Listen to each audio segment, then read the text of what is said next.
Have you ever wondered what May and horror have in common? Well, the flowers are blooming, and we decided this was the perfect time to spiral into horror books. So if you like creepy vibes, unsettling plots, and fictional trauma, you're in the right place. Okay, readers, let's slay these books.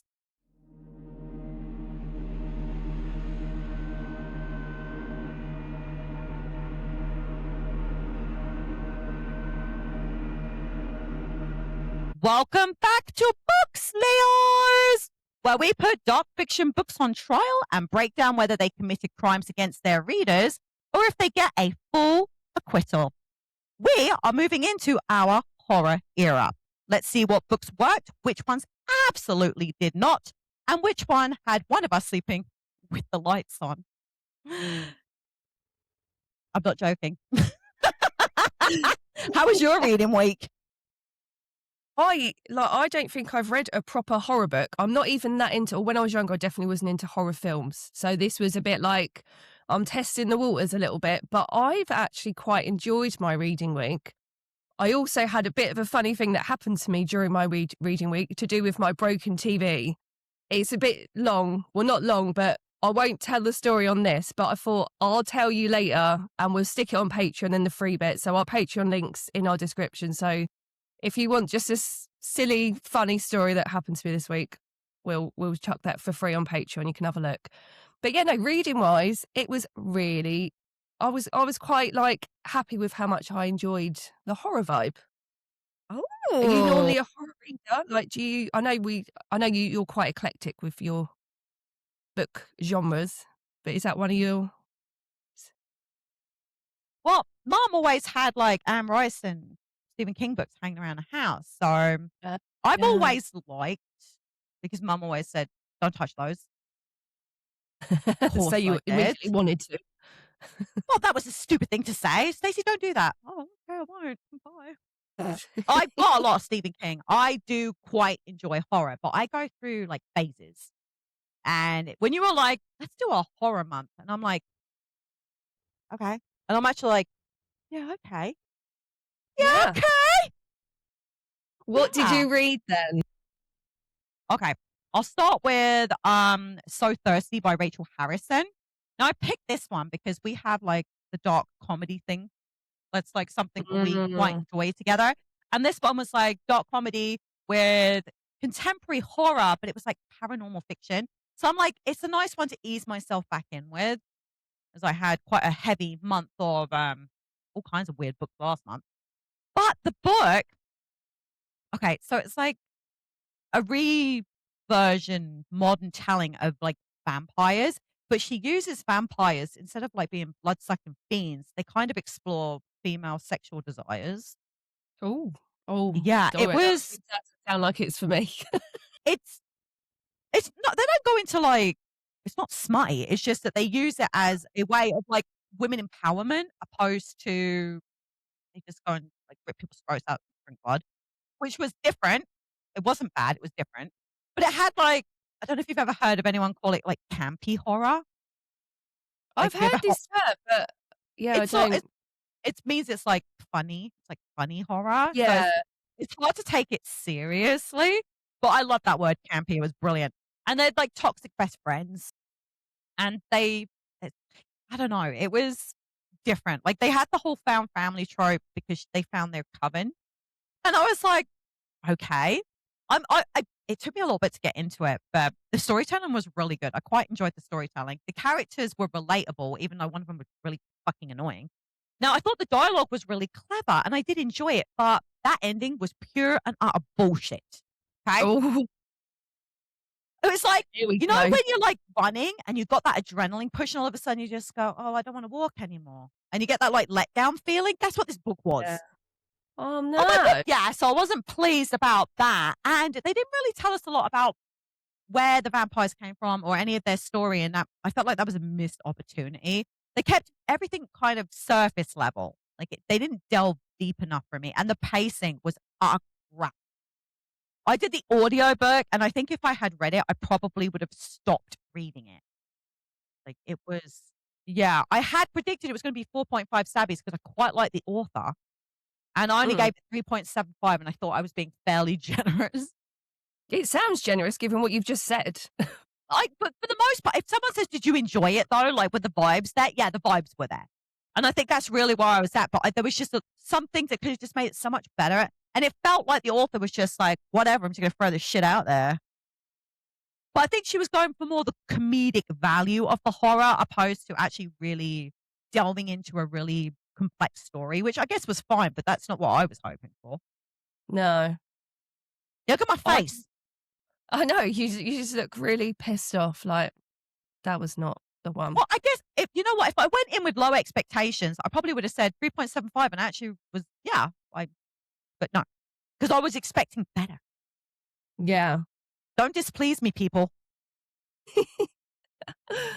I also did, like, a horror comedy. I didn't realise that it was well, it says it's that genre, and some of it, I guess, is I wouldn't say it's not like laugh out loud, but it's like, yeah, it's a bit silly, bit so it was, How to Sell a Haunted House by Grady Hendrix.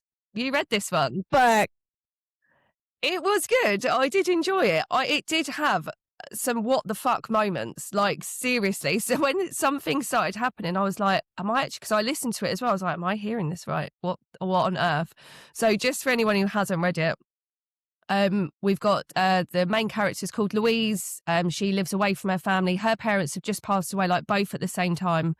Can't remember. There was just an accident. You don't really know what the accident is. She's got a brother called Mark who lives there. So she flies back to the family home. And it's just basically at the beginning, both of them, well, she thinks that she's being left the house because her brother's like quite irresponsible. I think it's portrayed as a bit of a drunk. So she thinks that they're leaving her the house so that she can then kind of drip him money back. That was kind of yeah, the deal. But it transpires that when they both did their wills, they both left them to different children. So it depends on who actually died first, which is quite brutal, isn't it? Like, yes, I remember so that now. Yes, Louise's mum passed away second. So her will was to leave everything to the brother, which I'm still a bit confused as to why. Um, and then it comes out that Louise gets the art from the house. There's a lot of art. I imagine it's like a big house worth a lot of money. There's a lot of art stuff, and I think she's into sort of arty things. So her and her brother have obviously got quite a difficult relationship. She ends up wanting to stay in the house to sort stuff out, and he's like, "Don't stay in the house. You really shouldn't." And she's like, "I'll do what I want." Even though she's got a hotel, she stays at the house. Long story short, it starts off with she is attacked in the house, and it's by a kind of it's a puppet, which I thought the audio was saying pumpkin, but it's actually pupkin. So halfway through, I thought it was called Pumpkin, which I found it very funny afterwards that I'd completely got the name wrong. It was on audio. How did they not read it properly? So basically we've got like a possessed doll, evil puppet kind of thing. And then the story progresses from there. But yeah, there is some horror in there. There is some there was parts of the book that I couldn't read it fast enough. You know, like when when you sort of get your adrenaline going. So if you was watching the film and you're like, oh my God, I need to and you get a bit panicky. I was like that reading it and I couldn't read it fast enough. Some of the horror scenes where there's like a bit of sort of fighting or like running away, that kind of vibe. I yeah, was like, oh my God. And then a lot of the backstory comes out about the family and all of that. So yeah, it was like family drama as a horror. You've got your haunted house vibes. yes, It's got your sibling rivalry in there, and it's like the whole family thing. I think someone says to her at one point, like, "Oh yeah, because your family's always been really weird," and she's like, "Are we?" But it's because they have this kind of legacy of like having weird shit happen around them. Like I think some of the aunties and stuff are like a bit into like, oh, there's demons and there's ghosts and all this, but it's not like a massive vibe. You also flick back to like when they're all kids and yeah, like their different experiences with the puppet, including the mum, and there's also a massive bit about when Mark goes to like uni and how puppets play into that, which is actually quite funny. yes. I won't You know, spoil that, but it's quite like I was reading it like, I was listening to it and I was like, am I hearing this right? Like at first it was like the book took like a really different turn because it was like quite political. And it was like, what the fuck is going on? But it does play into the story well, so do stick with it. It was my first Grady Hendrix. I have four-stabbied it, and that is kind of what my estimation was. Yeah. You know It what? The was more you would, because I read this one ages ago, and the more you talked, I'm like, oh my God, it's coming back to me now. It's coming back. I love the book. yeah, the first book that I saw of him was something about witches in the title. I can't remember. Yes.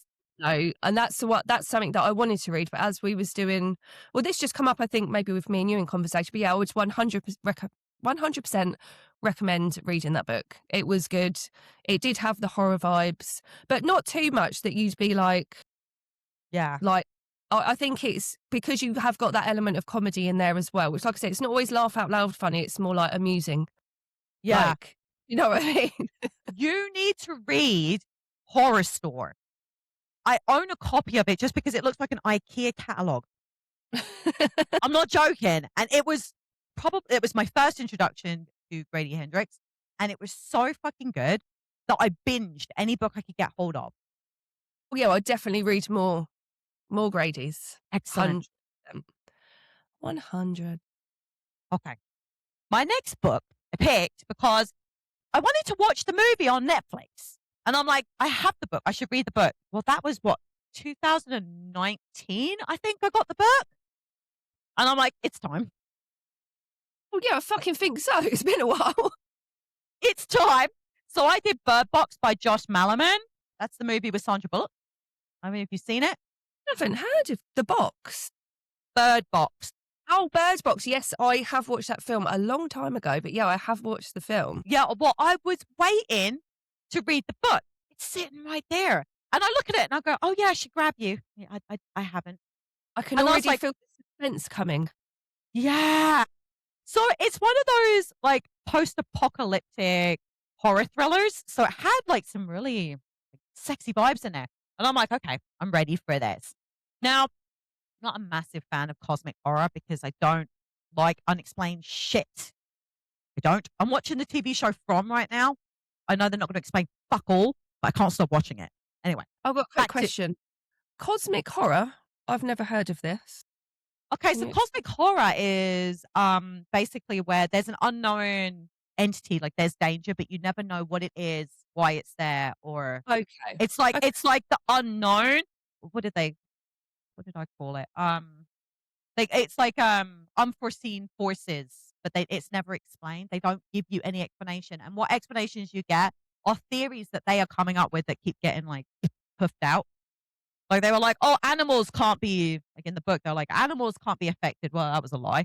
They're like, oh, maybe if we look like if through a camera lens or in a mirror, it won't get us. I'm like, it's not a fucking basilisk where you can get around corners with a fucking mirror. It doesn't work that way. Yeah, Harry Potter in it. But that's how it was, right? So it had like the safe house where they would trying to get people to go there. And then when people would show up, they'd be like, why the fuck are you here? It's like you put an ad out, bro. Like, I thought that was really funny. Like, someone put an ad out. It's like, hey, this is a safe house. And people shop and they're like, go away. We don't want you here. No, it was weird. And then it had, like, the flashbacks. And I really enjoyed the Mama Bear vibes that they had going on, too, with I think her name was Mallory. Yeah, Mallory. But I really didn't enjoy the fact she was calling the kid boy and girl. Like, she never named them. Like, those poor kids. Was that a thing? I was like, do this, girl, do that. And I'm like, well, what are their names? And she didn't name them because, you know, she was trying to give them, like, they had, like, superhuman hearing and shit because she wouldn't let them see it. Yeah, oh, God. Don't even get me started on the fact she was going to blind them. Fuck! Anyway. Yes, I do remember that. Oh. It was, I tell you something, okay? This book was so fucking intense that I had to take breaks. I had to take 3 breaks where I had to stop reading and just go pace for a minute because I couldn't handle it. I like horror, okay? I like the sounds of this. But it's what's wrong with me? It's psychologically, like, I knew the unforeseen stuff was real. Like, these things were really happening, even though one guy was like, well, actually, I think this is mass hysteria. Like, because not everybody went like crackpot crazy.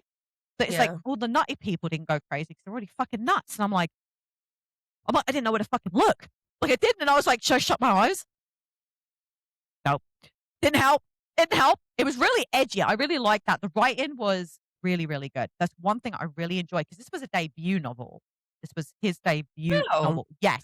So I was how like, lucky your debut gets a movie with Sandra, yeah.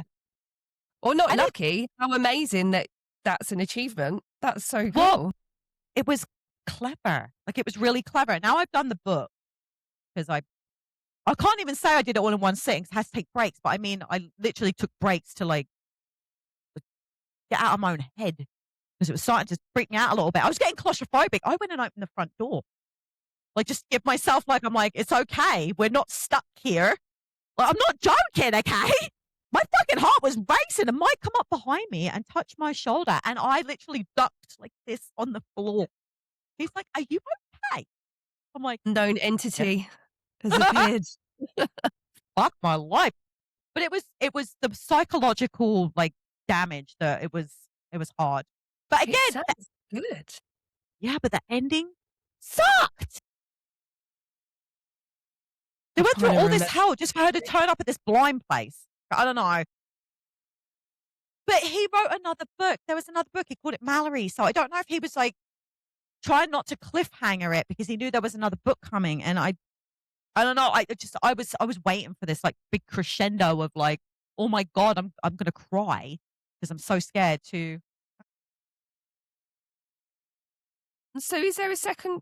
It doesn't carry on, this other book. That's not a carry I on. haven't read Mallory. it. There's no. Apparently, Oh, there's a book about the chick, the main chick, Mallory, and it's called Mallory. Evelyn, is there a second book to Bird Box? I haven't heard of it. Even though I I'll be hadn't even. really honest, I didn't know it was a book originally because I didn't read at that point. I just watched the movie. Oh yeah, the sequel is titled Mallory. The Yeah. novel picks up years after the events of the first book and follows Mallory and her now teenage children as they fight to survive in a world still overrun by the mysterious entities. Wonder if you find out what it is if you read the second one. I don't know. Well, I don't know. But my point was that usually with horrors, I feel like you either get like there's a build up and it's just like, oh my fucking God, and you're so glad that everyone's safe. No, I didn't want that. Why are we like that? I What's wrong with don't know. us? It's I so don't know. boring when they all are okay. But the characters were a little underdeveloped, and I think that was one of the. Like, I probably could have gotten over the fact that the ending didn't end quite right for me. Had the characters been a little less one-dimensional, Mallory was really fucking stupid. She really annoyed me most of the way through the book. But all Mm. in all, I actually really fucking enjoyed this book. And last night, because we're watching that show From, and it's scary as fuck. But I'm laying in bed and I close my eyes and I'm like, this is safe. Closing the eyes is safe because then you can't see the entity. You won't go crazy. And that was the thought that went through my head before I fell asleep. Did Yeah. it give you nightmares? Did you wake up in a cold sweat? Well, yeah, because of the TV show. So it's probably not helping my cause here. But yeah, I expected to give it 4.5. I gave it 4. And I think it's just because of the Good. ending. But I Yeah, wouldn't have been happy if it cliffhangered either. So yeah, I don't know. I don't think he could have won either way. yeah, I do get though. It's really hard to rate a book when the whole way through you've loved it, you've really enjoyed it, but just the end is shit because it does kind of ruin the whole book. But also the enjoyment value of all the beginning of it, you can't take away from that. So I find it really hard when that comes in. I try and rate it of how I've felt for most of the time, Yeah. rather than just the end was shit, so I'm gonna 2-star it. Or do you know No, what I mean? I only lost half a star for the end. Like I think it would have Yeah. been. I think I would have nailed it then. What about you? So my next one, I don't know which one to do first. I'm going to do this one, actually. I'm changing tact. So I read Hell House, or I audioed it, Richard Matheson. So it's about 4 people. They're set to investigate this like haunted mansion to prove whether life after death exists. So as they explore the house, they sort of experience like supernatural events that sort of targets their fears and weaknesses. Sounds great, doesn't it? One of the investigators tries to explain everything scientifically, and then you've got another one that like believes in spirits and shit. As the group begins to break down, they start to uncover the dark past of the house owner and the evil force behind the haunting. Sounds great, doesn't it? Look, you can say what you're gonna say. I read it too, okay? Let's hear what you have to say. I audioed it. I am not joking. I got an hour and a half into that audio. Bearing in mind, I do it 2 times the speed, so it didn't take me an hour and a half. I had to start again because I kept zoning out so much that I just started thinking about my day and what I need to do and shit. And I was like, oh shit, I was listening to that book. It was so fucking boring. It was an actual snooze fest to me. So I was like, right, okay. Maybe you just, because also I didn't really properly read everything. I just thought, oh, Hell House, the cover looks good and everything. That looks like I'll enjoy it. So I was like, right, read it. Read like the bit you get on the back of the book. And then I'll go in and maybe I can like pick up on what he's talking about, because for some reason I'm zoning out. I did it again. I listened to another hour and I was like, I've got a little bit more. And then, you know, like you've said before about DNFing, and I really don't do that. And I just thought, I don't want to waste my life on this. No. I went very dramatic. I'm not wasting my life listening to a book. I was also trying to do it quite quickly because this was yesterday that I DNF'd it. I'd started it the day before, then had to restart. And I was like, do you know what? It's not for me. But it sounds fucking great. So I don't know if it's an audio problem, but I also challenged myself. I was like, right, is this me just not in the right headspace? And I've got too much shit. I've had a really busy week. So I started listening to a different type of book afterwards. I know what happened in that fucking book. I haven't listened to the whole thing, but I knew what was happening. I was listening. I was like, yeah, I just weren't invested in that book.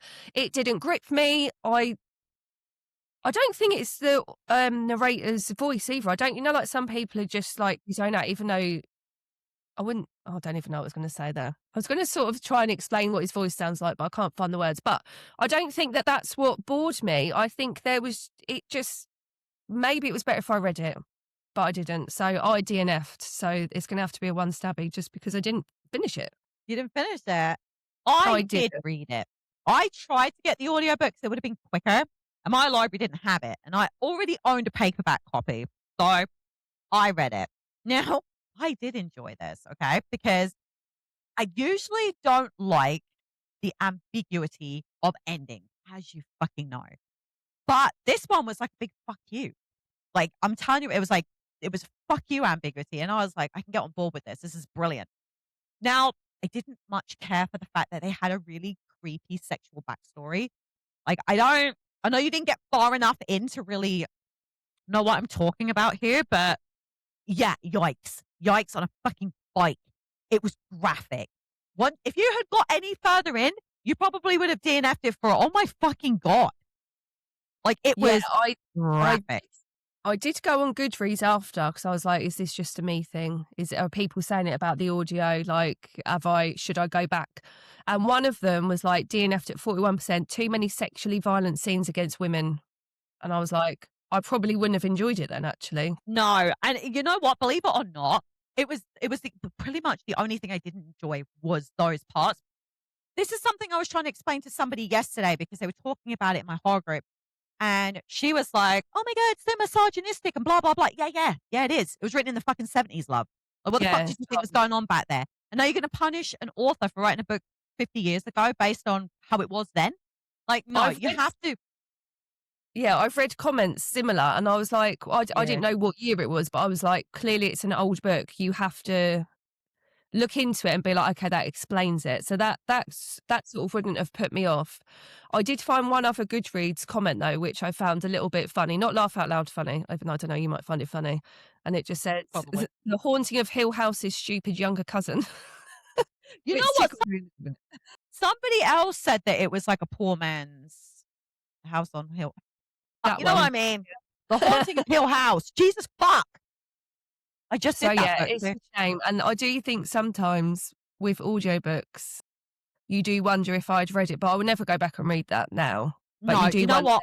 Read it, would I have been more, was I just losing it with the audio and it wasn't gripping me enough? If I was sat and all I was doing was reading, because I audio while I'm like driving and maybe shopping sometimes, so maybe that might have been part of it. But yeah, I don't think I would have enjoyed it based on your comments as well. No, I don't think you would have either. Like, I gave it 3.75 stabbies, and it was the violent, sex, crimey stuff in there that really put me off. But I also had to look at the fact that it was written in a time where these things were sent to shock us. Like, these things were supposed to horrify you. he was one of those pioneers of writing that pushed the boundaries to see what he could get away with. And I actually quite enjoyed the fact the house was the villain. I thought that was very clever. Now, I know you didn't get far enough in to know what I'm even talking about at this point, but the pacing was probably the best thing about the whole book because he started right out the gate. I know that you didn't enjoy it, but he did not like slow burn us up to that house. Like he threw us right into the fucking deep end right at the beginning. And I really enjoyed the paranormal stuff and the science trying to explain it. And you get to kind of pick Yeah, a side. Well, I that did. sounds good. I think as far as horror books go, if the sex stuff had been removed, it would have been 4.5 stabbies. It would have been. Oh, The sex wow. stuff really dragged it down. His writing was very clever. The talking in it was a bit one dimensional, but you kind of expect that from the 70s. So I took it with a grain of salt. I probably wouldn't recommend the book to anybody that's not hardcore on horror, but I actually kind of did enjoy it. Yeah. Oh dear. Wow. What's your last book? Okay, my last book was The Staircase in the Woods by Chuck Wendig. It's paranormal mystery thriller, so it was a little less horror and a little bit more paranormal. I was really excited for this fucking book. I waited ages for it because someone said it was elite. Fuck that. It was not. Okay. So I can literally save you about 3.5 hours of your fucking day if you want to read this book. Teenage friends, all grown apart as adults, come together because somebody says they're sick and they're dying, and they literally snigger at each other like they're fucking teenagers again for the first 50% of the book. That's it. What happens. And when they were kids, they had this teenage friend go missing. Like went off walking in the woods. And the main guy wanted them to all come back to work out what happened. That's it. I just explained 50% of the fucking book in 7 sentences. Wow, what a time And I, saver. yeah, and I pushed through it. I pushed through because someone's like, it's the stuff that happens in the woods and when they're in that fucking house. Mhm. I'm like, okay. So I did push through it. Now there's missing time. There's portal to other places because that's what happens. They're in the woods. They find this staircase and now they're stuck in this fucking house where all these horrible things have happened in each room, but it's real life crimes that have happened outside. But Ooh. somehow they're all in this house and the people in it are reliving what's been happening. And oh my God.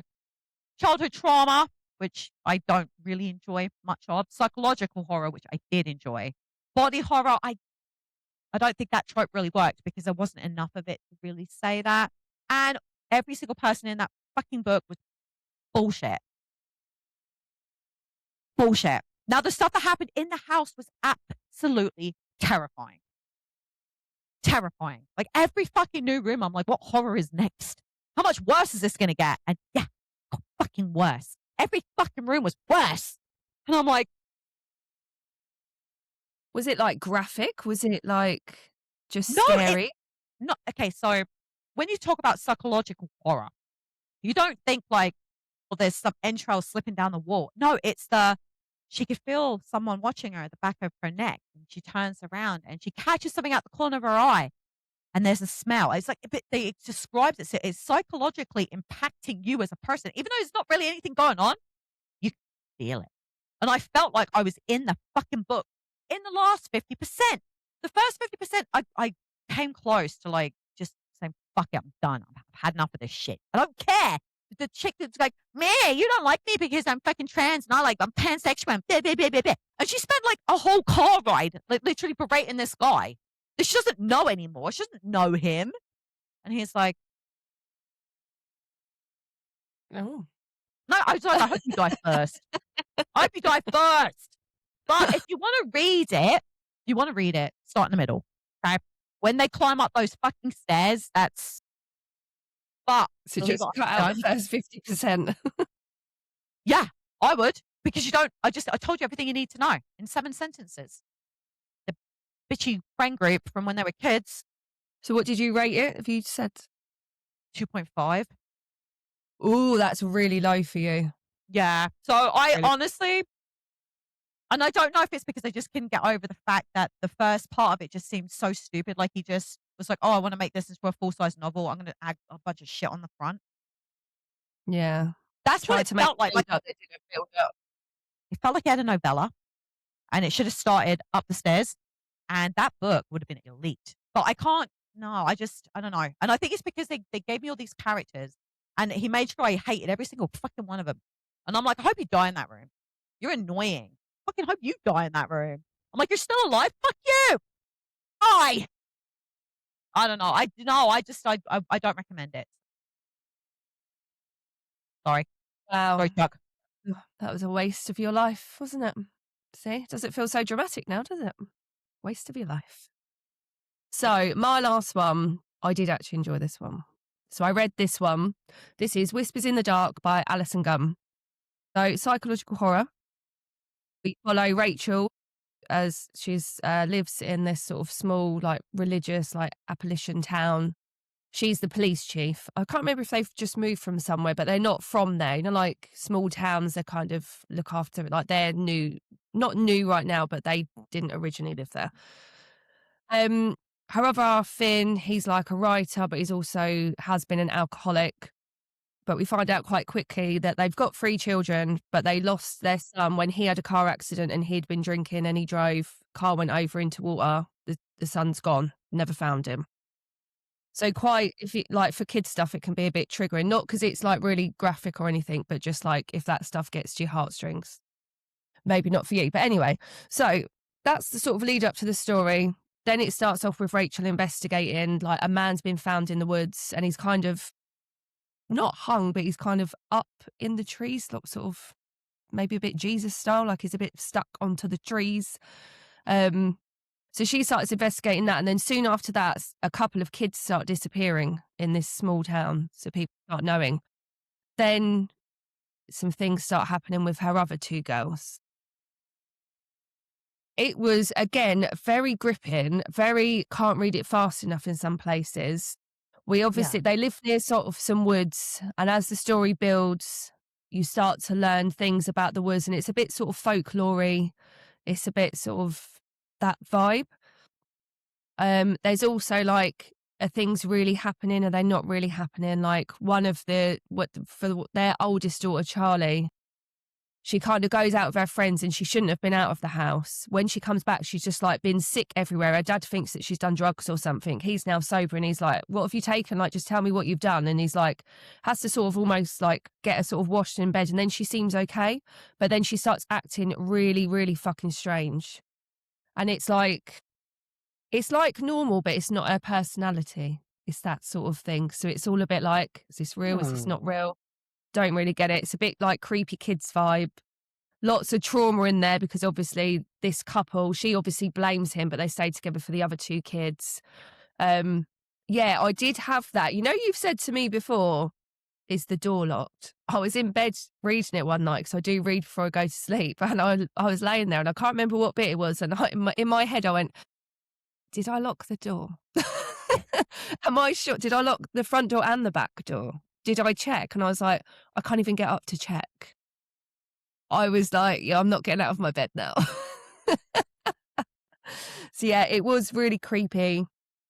Good sort of setting because it is like this small town and then there's these woods and the woods play a big part of it in this sort of creepy vibe. But yeah, I did quite enjoy it as a horror.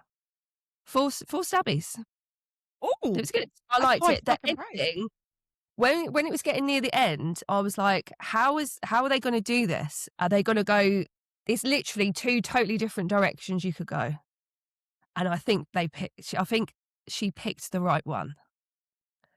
And I'm just going to leave it there because I think people should read it. I did enjoy it. I'm gonna read it. Good. Yeah, it was good. I liked it. It's funny because you were talking and I'm like, I had to Google it real quick. I'm like, this book is ringing a fucking bell. And it was on NetGalley. And I was going to grab it last year and I think I can get around to doing it before they took it off there. Oh, okay. I'm like, this is ringing a bell, but I know I hadn't read it. I'm sure it's KU. Yeah, I might have to grab it then. I tried to find the audiobook when you mentioned that you were going to read it and but it's called something else. It's called Nowhere. That was a UK title, Whispers in the Dark. Yeah. I've never heard of books having 2 different titles in different countries. Oh, fuck yeah. We get different covers, different titles. Yep. Yeah, I've heard of different covers, which still baffles me. We get titles, especially when they think it won't, um, like, translate correctly across Yeah. transatlantic. Yeah, it That's happens weird, more but yeah, frequently than you know. the word nowhere does play quite a big part in the book. So, yes. Yes, definitely recommend, definitely give it a try. I'm gonna add that to my TBR. I'm actually quite enjoying our May is horror era. I don't know about you, but it really pushed me out of my comfort zone a bit. Yeah, like I said, I've not really done a lot of horror. I have stuck to a lot of thrillers. So, yeah, this was a good couple of reading weeks for me. Ah, there. I know we're going a little different. We're moving away from horror for our deep dive next week. We're going to be doing the Da Vinci Code by Dan Brown. I'm Mhm. actually really fucking excited for that because I want conspiracy. I love conspiracy. It's been a while. So I'm really excited to Yeah, get back I'm to Robert excited. Langdon. I'm pretty sure I've watched that film at some point, but I reckon it's before I even had kids. I can't remember the film. And I don't know if I ever read it. I don't know if I said this on the last pod, but the copy that I've got of it is what you left me before you moved to Canada. So this is Yeah. how old the book is that I'm reading. So yeah, I'm excited. And I've got the paper, like it's a paperback. So I'm like, yay, I'm going to Yeah. enjoy. I'm going to I start this cheated. weekend. I have the whole book series because it's quite a big book series, and I got the audiobook. Still 17 fucking hours. Shit. Oh my God. Big book. Lucky it's bank holiday Monday. Oh, is it for you? Or maybe it Yeah. is for us. No, I don't know. Do you not get early May bank holiday? I thought we do get May long, but that might be at the end of the month. Yeah, well, we get two in May, don't we? We get one at the beginning, first Monday of the month, last Monday of May. Two bank holidays for England. Yeah. Well, we look forward to that one next week. We will. Guys, don't forget to be following, liking, commenting, sharing wherever you find podcasts. Don't forget to find us on our Patreon. We're at Betty and Bonnie Bookslayers. We have our link tree. Everything is in the comments. We hope that you have the reading week that you deserve and you will join us for some more horror exploits in a couple of weeks. Take care, readers. Catch you next week.